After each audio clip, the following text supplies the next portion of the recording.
బాల్కనీలో పని చేసుకుంటుంటే పెద్ద శబ్దమైంది. ఏంటా అని చూస్తే పైనుంచి ఎవరో చెత్తను పారేశారు.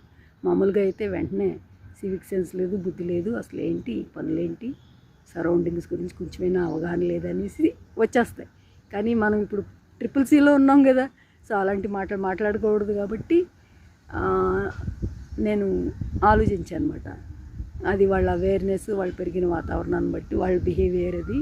నేను ఇప్పుడు ఏమన్నా అన్నా మాత్రం వాళ్ళు మారిపోరు, వాళ్ళలో మార్పు వచ్చేసి సడన్గా మంచిగా అయిపోరు. సో నా ఎనర్జీని నేను వేస్ట్ చేసుకుని నా వ్యక్తిత్వాన్ని నేను పాడు చేసుకోవాల్సిన అవసరం అస్సలు లేదు. సో దాని గురించి రియాక్ట్ అవ్వాల్సిన అవసరం అస్సలు లేదు. ఏ రోజైతే మన ఆలోచనలు ఎలా వస్తున్నాయి, ఒక ఇన్సిడెంట్ రాగానే మనలో ఏ ఆలోచనలు పడుతున్నాయో మనం అబ్జర్వ్ చేయడం మొదలెడితే మనలో చేంజ్ ఆటోమేటిక్గా మంచి చేంజ్ వస్తుంది. సో మనం కనిపెట్టుకుని ఉండాలి మన మనసు ఏ రకంగా ఆలోచిస్తుంది అన్నది. ఆలోచన మాట కంటే ముందు ఆలోచన వస్తుంది. సో ఆలోచననే మీరు కట్టడి చేస్తారనుకోండి, మాట దానంతట అదే మంచిగా వచ్చేస్తుంది. సో నాకైతే ఈ ఛాలెంజ్ చాలా బాగా ఉపయోగపడుతుంది నన్ను నేను ఇంప్రూవ్ చేసుకోవడానికి. అయితే ఈరోజు మీ అందరితో ఒక ముఖ్యమైన విషయం కూడా షేర్ చేసుకుందాం అనుకుంటున్నా. ఏపీఎస్ఆర్టీసీ వాళ్ళు మనకి కార్గో సర్వీసెస్ ప్రొవైడ్ చేస్తారు చాలా తక్కువ అఫోర్డబుల్ ప్రైసెస్లో, ఎక్కడి నుంచి ఎక్కడికైనా.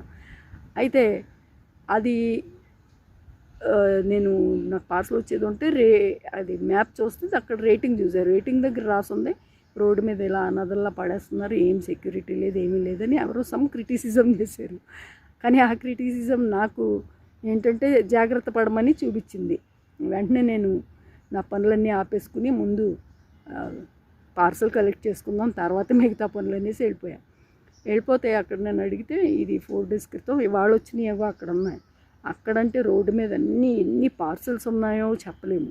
ఎప్పుడెప్పటి నుంచి 4-5 నుంచి బస్సులు వస్తాయి, అప్పటి నుంచి వస్తున్నాయి, అక్కడ దింపేస్తున్నారు అంతే. మనం ఆ టైంకి వచ్చి కలెక్ట్ చేసేసుకుంటే మన ప్రాపర్టీ మనకి భద్రంగా వచ్చేస్తుంది. కానీ చాలామంది దాన్ని నెగ్లెక్ట్ చేసి టైంకి రాకుండా అలా వదిలేయడం వల్ల ఈ రోజువే కాకుండా అంతకు ముందుది కూడా అలా నిలవైపోయేది. అంతా ఎంత గజిబిజిగా ఉంది. మనకున్న ఫెసిలిటీని ప్రాపర్గా యూజ్ చేయాలి, కానీ కంప్లైంట్లు క్రిటిసిజంలు చేస్తే ప్రాబ్లం సాల్వ్ అవ్వదు. అక్కడ ఎందుకు అంత రద్దీ ఉందంటే ఎవరి వాళ్ళు వచ్చిన వెంటనే తీసుకెళ్ళలేదు కాబట్టి. బస్ టైమింగ్ తెలుసుకుని వెంటనే తీసుకెళ్ళిపోతే మీ పార్సల్ భద్రంగా ఉంటుంది, అది కూడా అఫోర్డబుల్ ప్రైస్లో. మనకు వచ్చిన సౌకర్యాన్ని యూటిలైజ్ చేసుకోవాలి, క్రిటిసైజ్ చేయకూడదు.